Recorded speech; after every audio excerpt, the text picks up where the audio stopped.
All right. So hello, everybody. Welcome to another US Chess School. In each of these episodes that I do, I try to do something that I wish somebody had told me when I was your age. And I was able to participate in a couple camps back in the day. They weren't run by Greg Shahada. He was just a little tiny baby, maybe not even existing when I did those camps. But, still, they are warm in my heart. And I always try, again, to show something that I didn't understand when I was a kid. So what we're going to talk about today is the theme is going to be when a knight dominates a bishop. And I'm going to do a little bit of yada yada for a second, but I'm just going to throw a question out there. Okay. And the question is, does anyone recognize this position in front of me today? I'd be impressed, but I think someone might get it. Does anyone recognize this position? Okay. So, oh man, we got somebody. Andy Woodward got it, dude. Amazing. Oh, if you've been looking at chat, 5 people have already talked about it. It's the back. Wow, man, that's very impressive. You guys might have been following more than one game today. I just followed one game. I wanted to see what happens when a guy kind of like on my level faces Magnus, and that was this guy Martinovich, and I just wanted to see it. And Martinovich played a great game, dude, great game, and then Magnus worked him in this position. Now, let me just say the position is still equal. We're going to look at a bunch of different positions that kind of have a lot to do with something like this. The position is still, there's no way Black should lose this game. If you're playing Magnus, though, the guy's going to go around and around on you. It's really going to be rough. I actually left around here because I was like, the guy's going to hold it. There's just no way he could lose it, but he did lose it. And one of the basic features of the positions that I want you guys to see today is generally when we talk about bishops, we'll say something like bishops like open positions, and that's mostly true. But a key thing I want you to just observe is that in this position, the bishop on d6 is dying because the pawn is on e5. It is blocking the bishop's path. Now, that doesn't mean Black is lost here. Black is not lost here. But the pawn on e5 is what is giving White chances.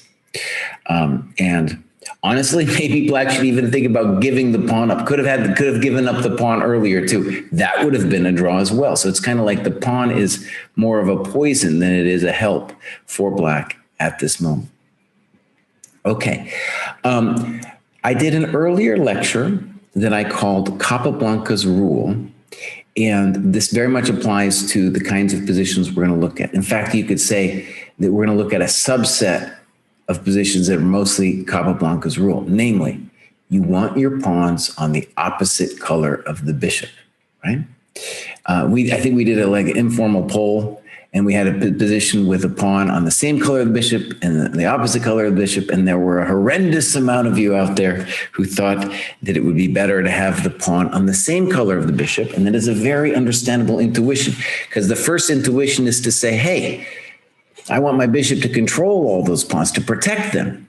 But the problem with that thinking is your bishop is in fact just limited in scope, like the bishop here is on d6. I could talk forever about this endgame, but I just want to leave it with the thought that when me and Greg were kids, this position with GMs, they would have agreed to draw. I'm going to go ahead and I'm going to make that claim that back in the day, this would just be a draw, and Magnus has changed the game because now it's not a draw. It's not a draw anymore, my friends. Okay, so let's go. I'm going to talk about some concrete examples. I just wanted to throw this one out, this position out. And we're going to start with a puzzle that I think is kind of instructive. So this position is White to move and win. If you have the answer, you could either, it's probably best to just come on and I'll call on you and you can tell us the answer. Otherwise, if you're shy, you can type it out. All right. And this is, while you're thinking on it, I guess what I'd like to say about the study is that obviously we're talking again about Capablanca's rule, and the bishop on h7 is dying because of the pawn on f5. Okay, now in general, we used to have this thing. I don't know if the other presenters do this, but there's a culture where you put an exclam at the end if you want to get called on. We got a lot of people getting putting exclams on their moves, so I don't know if that's quite the same thing.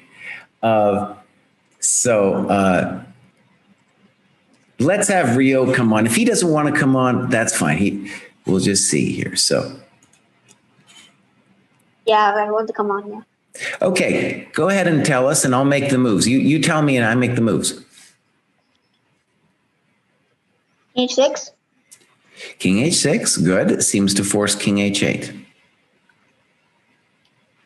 Now Knight H4. Okay, King G8. Knight F3. Good. King H8. Knight E5 not play Bishop G because I'm checkmating. Knight D7. Knight D7 or C6, sorry. Yeah, C6 also works. D7? Yeah, my idea was D7 and then Okay, that's fine. That's fine. King H8. Knight F8, Knight F8. Very nice.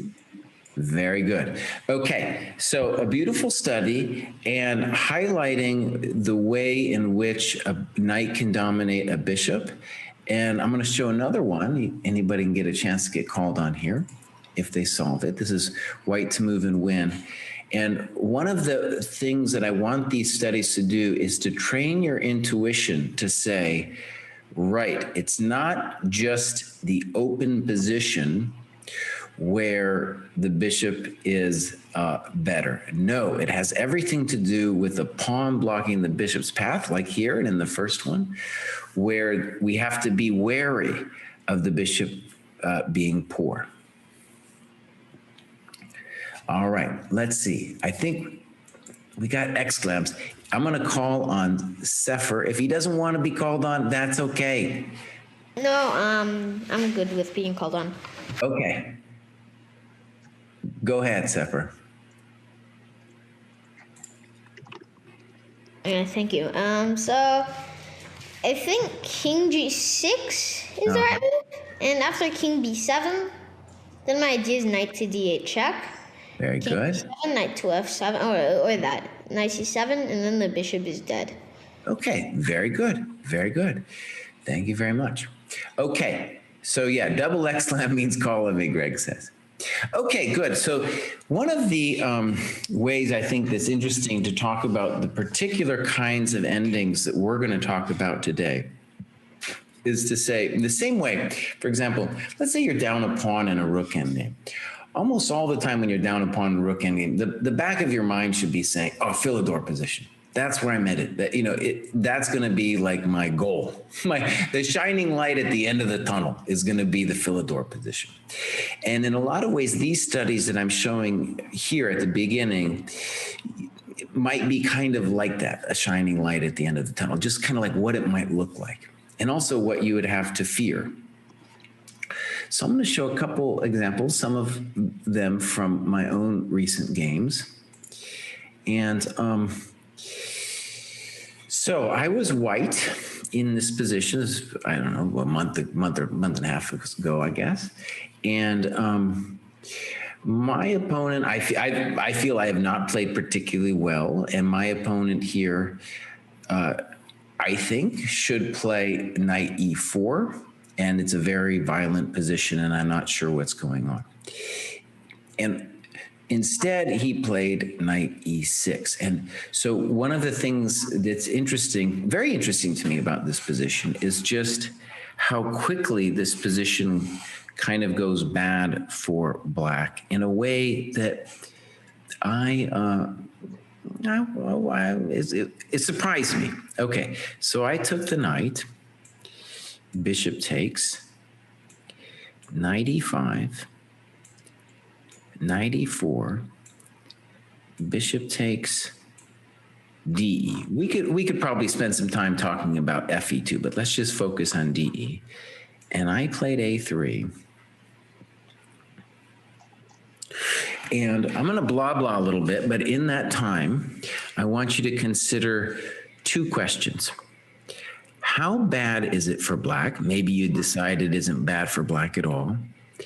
And what should white do? All right. So 2 questions, and I can call on you, but I am going to blah, blah just a little bit. Why? So give you some time to think about it. Okay. So one of the things that's happened, let's say in my lifetime, but also a little bit before, is the evolution of thinking on the bishop. So you got to imagine that for a good, let's say, 100 years, at least 100 years, there were very smart people, very talented players who felt that the knight was essentially equal to the bishop. And they might have said things like, well, there's definitely situations where the knight is better than the bishop and there's bishops better than the knight. But all in all, basically equal. And in the old books, the old books always start, they don't really start anymore like this so much, but back in the day, every book would start with a valuation of the pieces. Rook is worth 5, bishop worth 3, knight worth 3. So it was like, there was consensus that the knight was better than the bishop. Then kind of Fischer came along, and honestly, even the generations around him didn't get it. Like, he kind of understood that the bishop was stronger as the first, but even later, there's a lot of players who still kind of didn't feel the pull of the bishop. And now with your generation, the computer loves the bishop, man. Computer just loves the bishop. So now too, I'm infected by the prejudice of the bishop as well. And so one of the reasons I feel like I was misguided in this position, right? Because when I got here, I wasn't entirely sure what to think, but that I was misguided in this position was precisely that love of the bishop philia, if I'm allowed to call it that, the bishop philia. And it's tricky because this bishop is, in a lot of ways, controls a lot of squares. Let's light it up. In fact, he's got 1, 2, 3, 4, 5, 6, 7, 8, 9. And that's one of the interesting things about the position. So the bishop already controls more squares than my knight will ever control. It's kind of surprising. Okay, so if you would like me to call on you, put a double exclam, and in addition to saying, well, your rough evaluation, also what you think white should do. Kind of interesting question. What should white do?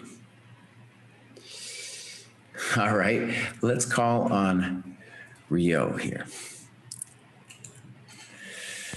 Okay, so I feel like the position is slightly better, at least. Mm-hmm. That's like the bishop, the only really good score is like d5, but what does it do there? Nothing. It doesn't really do much there. And what I want to do is to play b4 at some point, and later on go rook c5, b6 will create weaknesses, and then I can at some point go a4 and b5, and leave him with either a b7 isolated pawn or like a c6 isolated pawn. We probably don't, or we can go with g4 at some point. But I mean, we don't need to rush. It doesn't matter. Okay, good. And by the way, I when I was doing my famous blah blah, I did a little slip. I needed to put black's movement first, but the good news is it doesn't change the position that much. Black played bishop d5. Maybe he shouldn't have, but in any case, this is the position.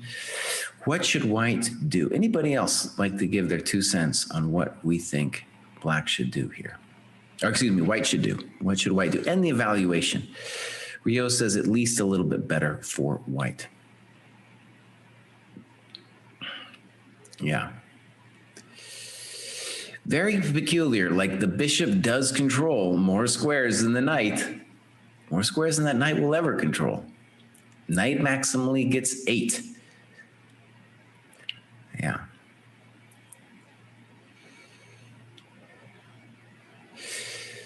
Now, Sepper, I don't know if I'm pronouncing your name right, but we're asking what we should do about white. I just thought like as counterplay for black.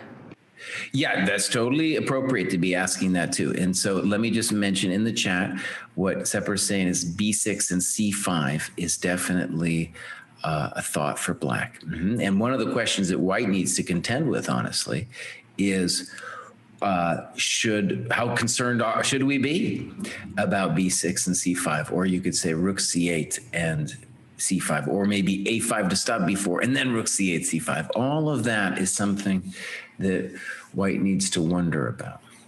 Yeah. Okay.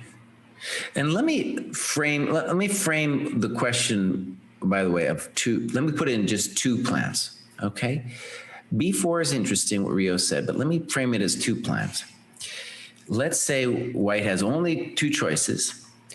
One is to go for it with G4. The other is to play Queen D2.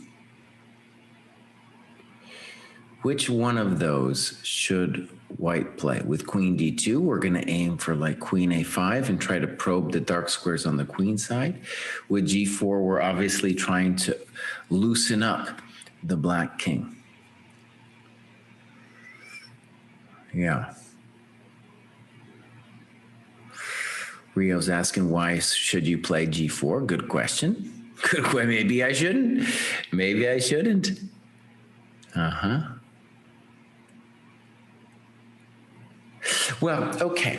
So one of the main reasons I wanted to show this position is I did play G4 in the game, and I think this is maybe technically correct, but on a practical level, I was disappointed with it in the sense that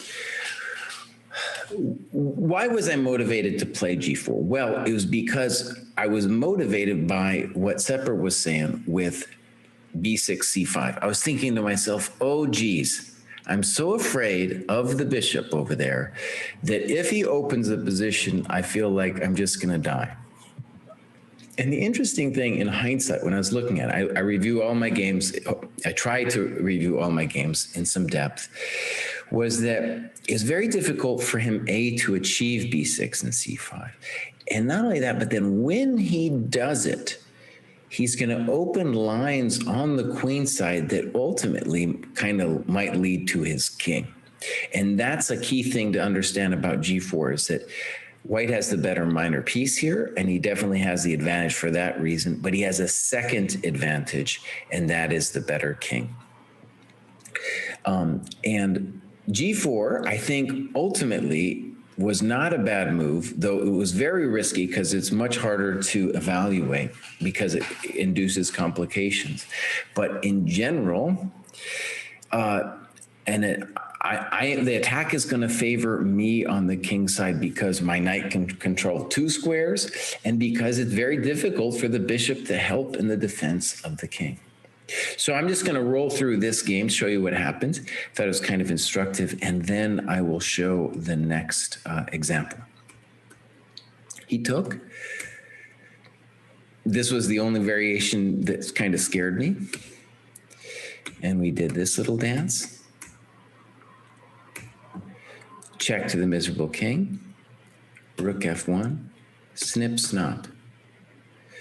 Queen F8. King G2. Notice the knight's a beast, also on the defense. It's obviously a massive thing that I'm controlling a square like knight F3. A5 makes some sense. Queen F4. And the horror of the position is that if he takes, he's lost because the knight is so awesome and my king's a little bit better. So I'm just going to go through this quickly. The knight gets to do a dance. And yeah, D5, toast, all the way gone. Snippos. Okay, game over. Let's go to the next example. Okay, so I'm going to flip it. I was black in this position also at this recent tournament. And Yeah, it's black to move. Think for a moment about what he should do and what's going on.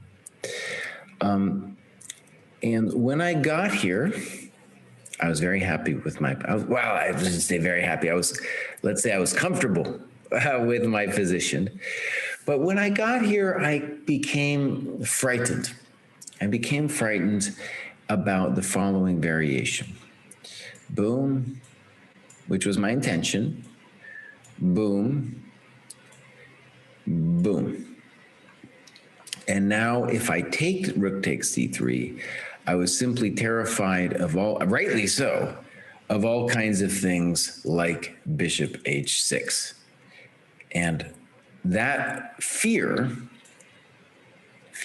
led me to, at this point, play bishop g5. And this is a mistake. And if somebody could put in words, okay, why this is a mistake, I think it would be kind of cool. It's not going to be, try to put in words why this move, bishop g5, is a mistake.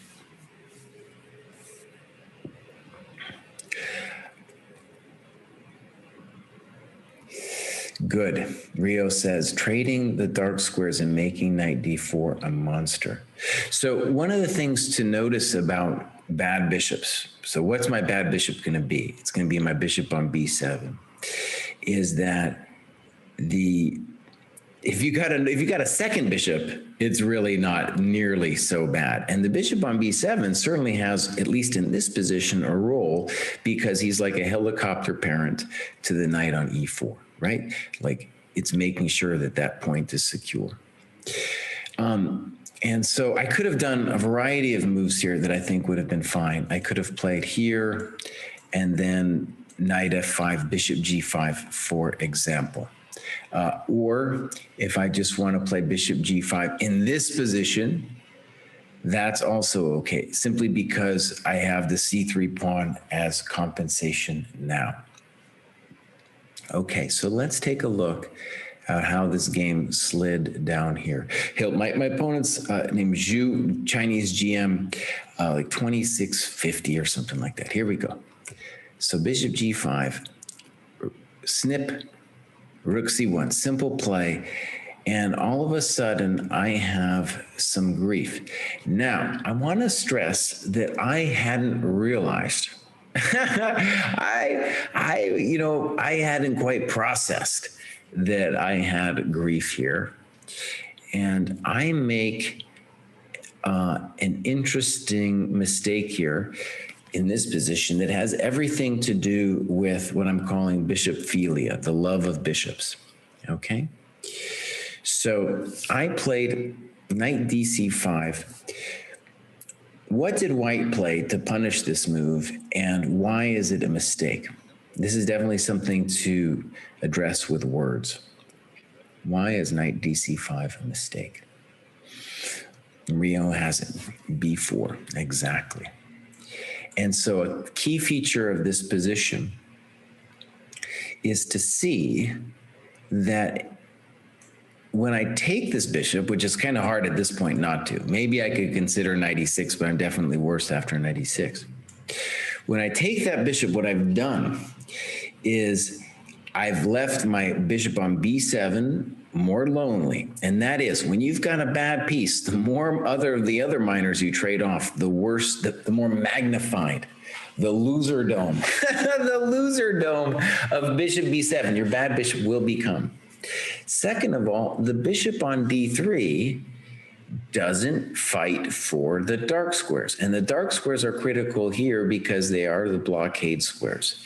So anytime you're dealing with an isolated queen pawn, you really want to focus on the squares around the pawn.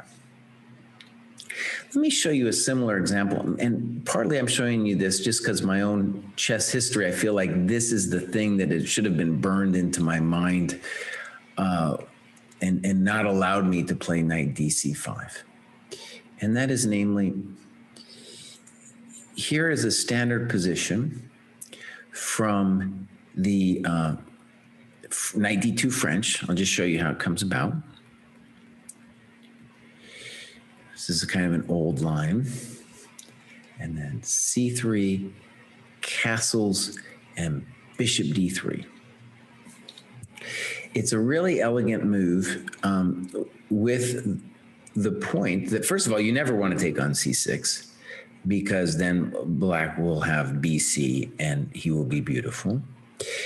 But also, just first of all, a trick so that if bishop g4, bishop h7, and that really it's going to be hard now for black to stop, to not do a move like bishop f5 or knight f5, in which case the light square bishop is going to trade itself off. And the point is, right, is like, oh, white is not interested really in that light square bishop. Give it away and fight for the dark squares, and you can claim that white is a little bit better. Okay, so this, guys, you really worked me from this point, so I'd like to just kind of roll through it and show you what happened. So knight d3, and here I probably should have played rook ac8 and had at least some fighting chances. I think I'm definitely still worse. I got a little frisky with a5. It seemed to make sense.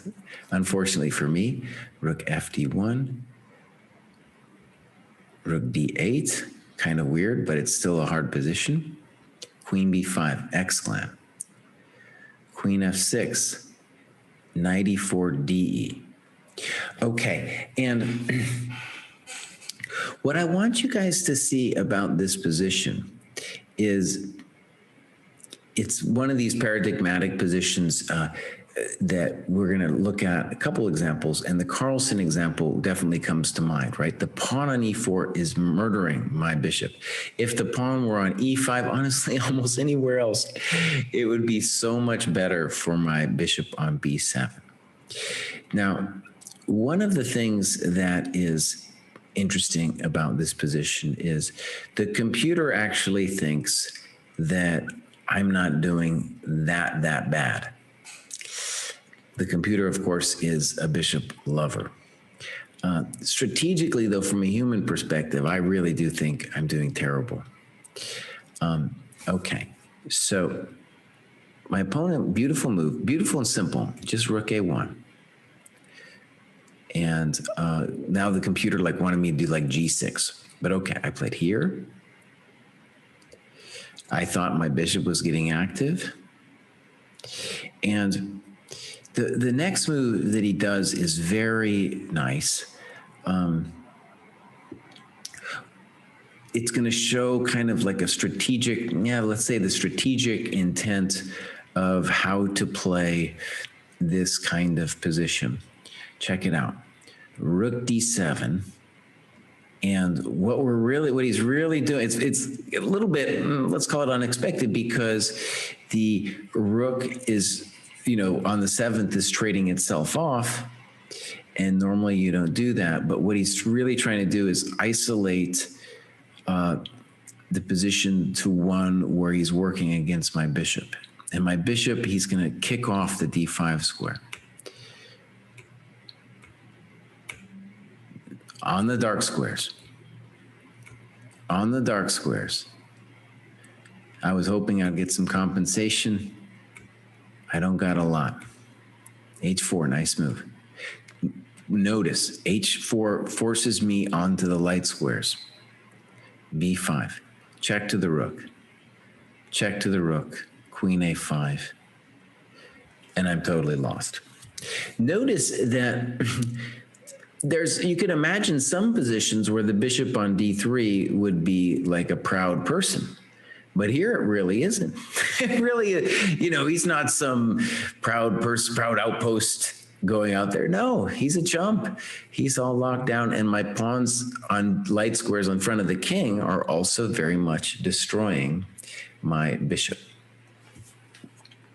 Okay, so now I'm going to show you another example. And I'm going to ask it from a I'm gonna do it as a question. Okay, so this is black to move. Let's flip the board. What should black do? You can guess that this came from like in English. And kind of funny enough, this game, black was my opponent who beat me in the example I just showed, and white was this young man, Ilya Nizhnik, who's in St. Louis and is, I think, now busted up into the 2,700 range. Okay, so the question, what should black do in this position?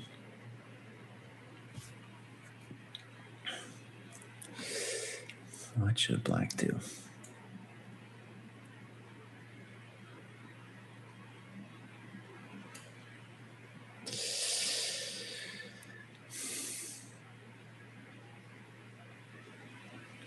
One other simple way is, we're going to take the pawn or we're not going to take the pawn.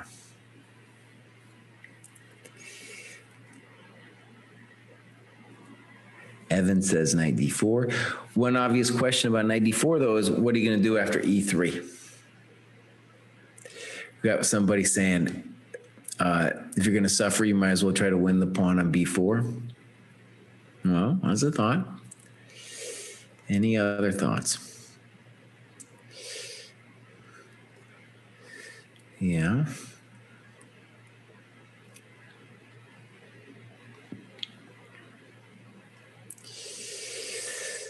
Somebody says, I will take the pawn and take. A5 creating more weaknesses. So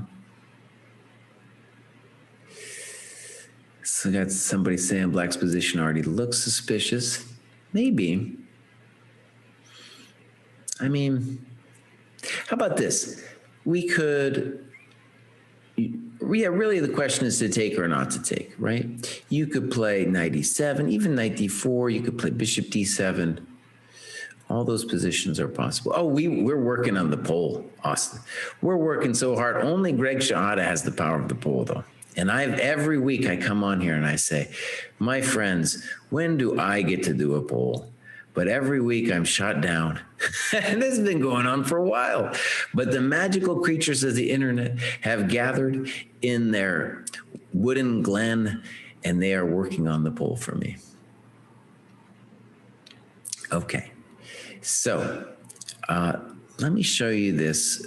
And so it's interesting. The guy who beat me, I think, ultimately comes to a similar mistake to the one I did. And maybe it's even harder to foresee. So check this out. He takes, C takes b4, queen b3. All right, so you cannot play knight c6 because of bishop takes c6. All right, so you play a5, bishop a3, bishop b6, snip, snop. All right, and let's say the obvious. If we got knight for bishop, and if you do not play knight, if you do not play d5, you will be structurally worse. Okay, so he plays d5. This was clearly his intention. And now, by force, we get this position. And very interesting, I think a lot of people, I'm sure he came to this position too and said to himself, oh, you know, how bad can it be? How bad can it be? I got the bishop. I got the bishop filia. Well, this one's interesting. So the pawn on e5 is definitely a bummer for the bishop. And also a position where it's hard, it would be really hard to judge, because it feels like a lot of positions that when we talk about a bishop being better than knight, we say, oh, if the position's open, then the bishop's better than the knight. Well, this certainly feels like an open position. Also, if we say something like, oh, if there's pawns running on both sides, then it's better for the bishop. Well, it's kind of true here. You know, black's got that b pawn. But no, this is actually a very, very unpleasant position for black. And one of the things I find so interesting about the decision to take on b4 on move 12, and here we're already on move 20, is it felt very natural, at least to me, that we ended up in this position from that. So a lot of times these positions with the bad bishop, when you get into them, just like I got into them against Zhu, as well as, Zhu got into it against with Nizhnik, is they're pretty hard to like evaluate from a distance. And I feel like, there's whole generations of players who are trained to believe that the bishop is great. And, honestly, it usually is. There's even the saying, the worst the worst bishop is better than the best knight. Sometimes that's true. Sometimes that feels like a true saying. Okay, so here we go. Check out how White plays this game, just amazing, kind of in the same technical way that Zhu got me. So note to Bene, there's actually, let's go and say, in this position, in the first example, I think it's important to say that here Black has two weaknesses. And that's what's going to lead to, a critical situation. It's not just the bishop, it's also the king. And then in this position, the critical thing is that Black's B pawn is a weakness in addition to the bishop being poor. But what's interesting, of course, is if you imagine, okay, the pawn on B7 goes away, is it necessarily lost just because you're down a pawn? Kind of like the Carlsen game, right? Where you come to this position over here and you say to yourself, really? Because if you give up the E5 pawn, well, it probably should be a draw. Now, this one I think is a draw. I don't know about the Nizhnik example because the knight will still have a lot of things to say. So let's check out how this game went. It's very nice, very well played. Check to the queen, light squares, right? We're just going to we own the light squares in the same way. Actually, it's an obvious thing, but it's important to say out loud. In the same way as when you have a bishops of opposite color middle game or ending, the point of the really important point you got to say out loud in those situations is whoever has the initiative will have a much bigger advantage than you normally get when you have an initiative, because if you have an initiative, it's going to be on the color of your bishop.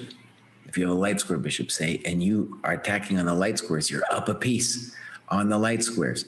Same thing is going on here. We're up a piece on the light squares. It's not as intense as a bishop because the knight has to go back and forth between the light and the dark, but we're the ones who get to talk to the light squares, and we're definitely talking to the light squares here. All right, let's check out how this game goes. Knight e4, very beautiful knight. Wow, one of the finest steeds that's ever walked. Queen d7, rook b5, light squares please. Rook b1, knight c5, knight b7. Bummer. As in my game, I tried to do tactics to bail out. It's not going to work. Bummer.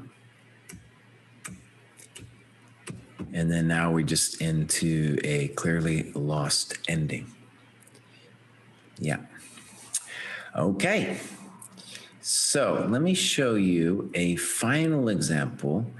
And this one hurt me a lot. And it's a little bit different.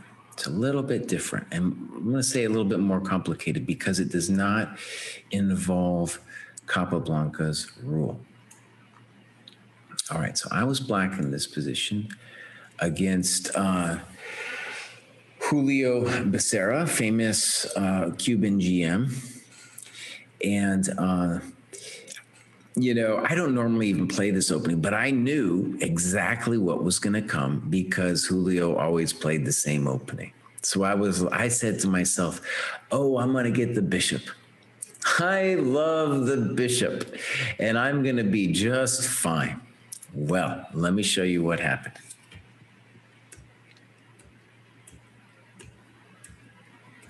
I knew exactly how this game was going to develop because he had had it in several other games. Very simple idea from black. I'm going to plant the knight on d4, and I'm going to fix my pawn structure.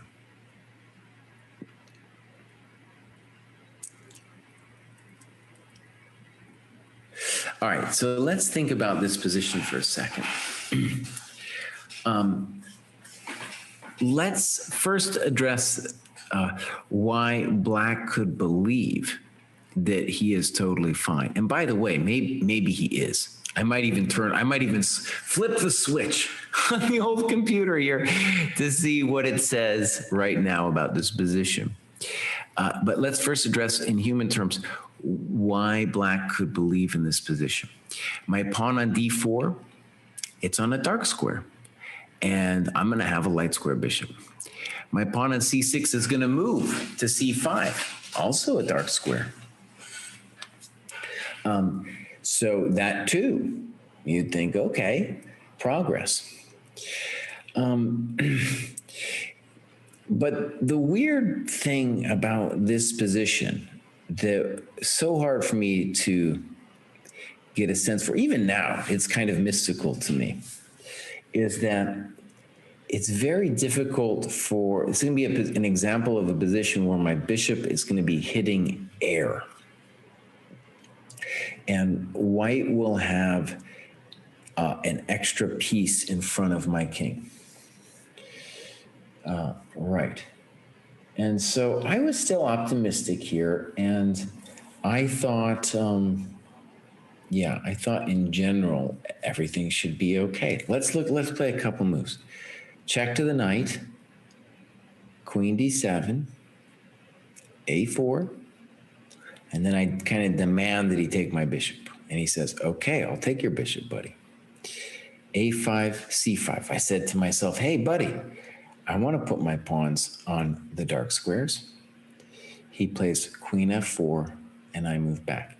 So let's stop here for a second. Yeah, very interesting position. I'll tell you what. I have, like all my game analyses that I do for myself, I'm not really looking too much at the computer. If someone wants to come on and say, Kraai, you're wrong. You're wrong, buddy. I love the bishop, and the bishop's fine. You might be right, and we'll turn on the computer. We'll see. If you wanted to say that, that's fine. We've got a question. Did I consider bishop takes e5? Yes, I did. But I felt like it was not enough. We just look briefly at that position. I think it was back here. No, not quite. Hold on. So it would be boom. Here, right? Here I can play bishop e5. I don't think this position is lost, but I definitely think I'm worse. In particular, I don't have any like clear play, and he can start doing things on the e file. Okay, so right, here's the basic question. What is the evaluation of this position? I.e., is this something black should have said to himself way long ago? Hey, buddy, this is not what you wanted. This is not what you wanted. You needed to do something else. Yeah. Seems like all the rules are in my favor. That I have the bishop should be fine. Should be fine. Does anyone want to make black's case? I'd be interested in hearing it. Interested in hearing about the bishops, the case for the bishop. I think the computer is going to say, honestly, I'm going to say the computer right here is going to say, I don't know, equal. It all, white is going to, notice, white is going to attack on the dark squares, right? I am down on the dark squares. So that is my problem. But we're going to see that Julio takes it up a notch as well. Basic question, where is the attack though? Okay. Black has a bad pawn structure? Really? Look at those. Look at them. Why are my pawns bad? I want to know. Somebody tell me. Why are my pawns bad? Oh, in the Resolimo. Okay. All right, I'm going to turn on the computer. Let's see what the B says. Yeah, it says equality. In fact, it likes black a little bit better. And what I want to tell you, my friends, is you don't want to be black in this position. This is a really interesting one. Yeah. So I'm going to fight. I'm going to actually fight with the computer on this one. And I had a feeling. And this is one of the things that is really important to see when you're analyzing with the computer. The computer loves the bishops, man. It has no respect for the knight. And definitely here, this is a problem. All right, let me show you how Julio worked me here, because it was very impressive. Rook EB1. Very nice move. And what's the point? Well, he is going to try to create a weakness on the queen side before he moves on with h4. Was h4 first playable? I'm sure it was. I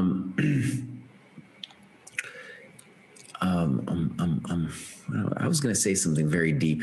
I forgot what I was going to say. Oh, one of the reasons why this is, from Black's perspective, hard to be too afraid of, is you say to yourself, wait a second, isn't he going to be opening the position if he plays for stuff like b4? Well, the answer is yes, but what does the bishop do over there that's so special? Let me do my dogmatic dance here for a second. 1, 2, 3, 4, 5, 6, 7, 8, 9, and if you want to be generous, give me 10, right? 10 squares, boss. That's a lot. Wait till we count it out when I get to d5. That's just more. That's just more. Unbelievable. This position continues to, I've looked at this several times. It continues to astound me. Here we go. I didn't know what to do. This is part of the problem. You saw this in the Magnus game too. The guy didn't know what to do. Rook a c8. All right, now we go snip, snip. h4. I go back. h5. Simple and strong. Bishop d5. Okay, I love my counting game, by the way. Here we go. 1, 2, 3, 4, 5, 6, 7, 8, 9, 10, 11, bro. 11 squares. Oh, no. That knight's only got 6 squares, my friends. All right, but let's say the obvious. Attack on the dark squares. Check to the miserable king. King g8. Like in that first example, my king is worse. b4. Simple and strong. You say to yourself, well, what has white done? Well, he's made a couple fragilities, if I'm allowed to call them that, over there. Queen g5. Let's start working the dark squares, right? Check, check. It's not really a check. Rook a8. Well, Julio says, I'm going to keep a rook, please. Yeah, and if stuff like rook a2, then I think knight f5, and I'm already begging for life.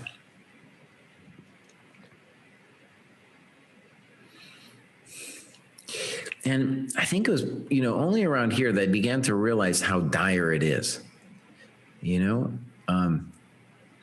I'm sure if I look at it with the computer will probably find improvements for both sides, but you can see from the last couple moves that it's a very human way that the game has progressed here.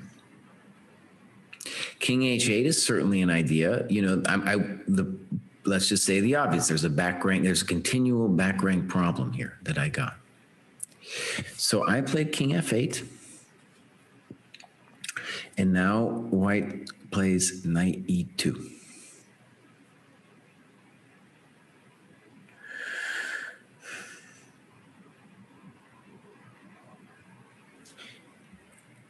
I thought this was kind of clever.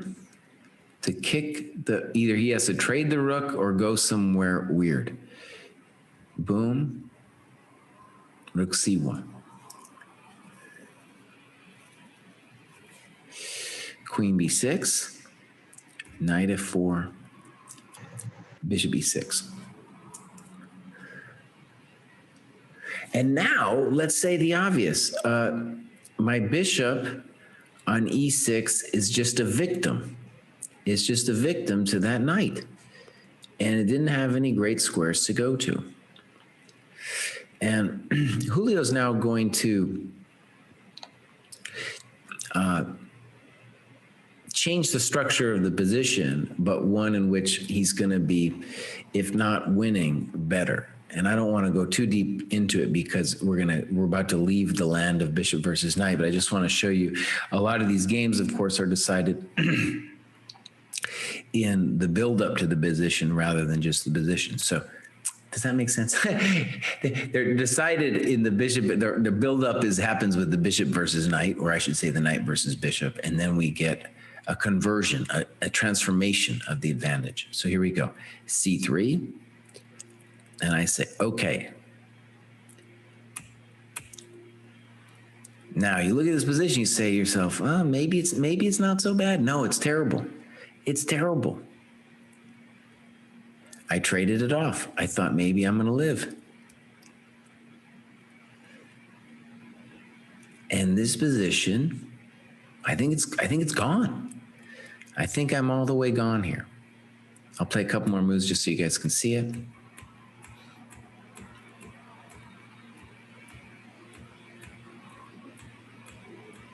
Yeah, this is a goner, and I'm done. Okay, yeah, very instructive game. And so one of the reasons I wanted to show you this is the early examples. Okay, so our positions where we're talking about Capablanca's rule, right? The bishop is poor because it has got a pawn on the same color as itself. Right? And that is truly the most common and the positions you really want to be the most wary of, I think. This is then a special case. Let's go back to the position where we started. This is a special case where the knight can be better than the bishop. And one way to articulate it, hopefully I've done it a little bit, is to say that in this position, white is able to attack on the dark squares and black is down a piece on the dark squares, right? And his beautiful light square control isn't doing all of that much. Okay, as a dessert, let's look a little bit more at this Carlsen game. And what I want to say is this guy played genius level to reach this position against Carlsen. And Carlsen had honestly bit off a little bit more than he could chew. And I thought he was, if anything, a little bit worse here.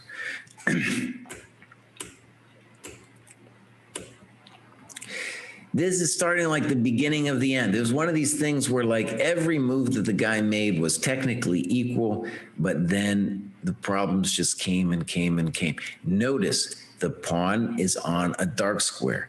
If it were on a light square, it would be much easier for a dude. If, for example, black could back this pawn up and put this guy here, then his position is mammoth if he could achieve that, but he cannot. Now, is he still fine? Yes. Should he play f5 here? Probably. Okay, so he's still totally equal. And even here, he's totally equal. But the knight is talking.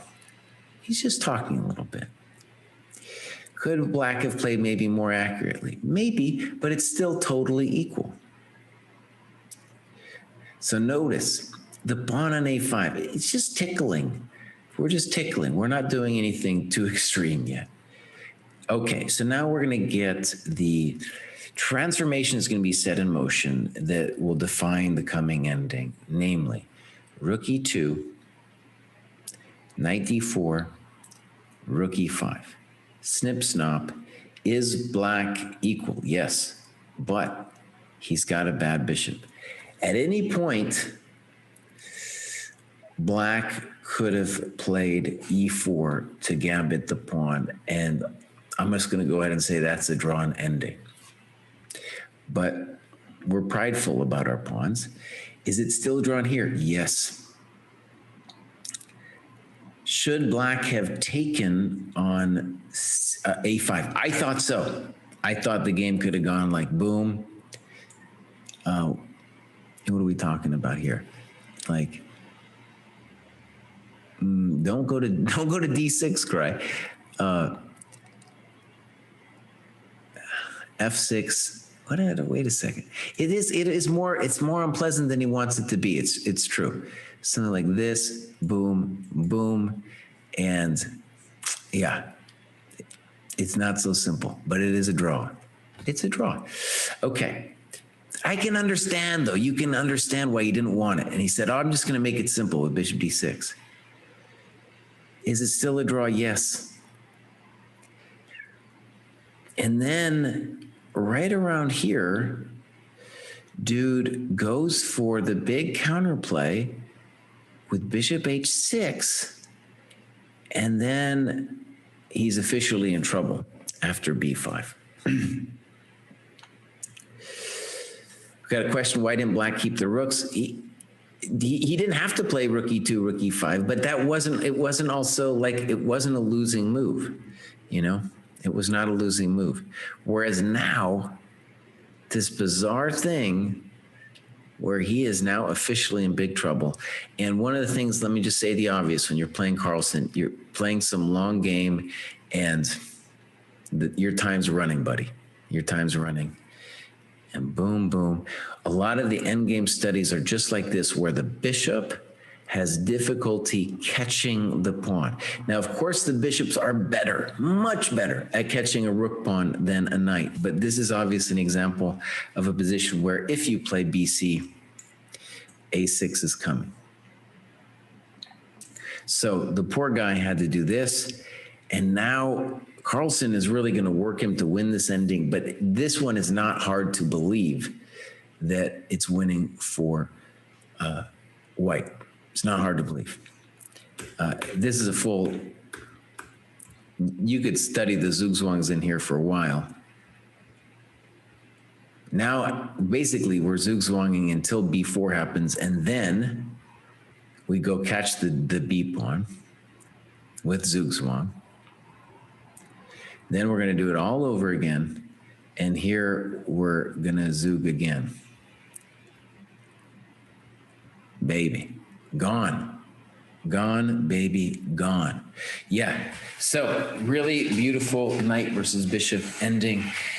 And my 2 cents is that that of course there are positions where the knight can be better than the bishop, and our computers will basically dissuade us. They will not be helpful in finding them. And some of the things you can see too in a lot of the examples is that if you turn on the computer would probably defend it fine, but you can see from a human point of view that it's much more difficult. For example, I was doing commentary on this game today, and we got to not this position, but this position. And I said to myself, it's equal, but white is more equal, right? It's clear that this is equal, but that white is the one with the chances. Yeah.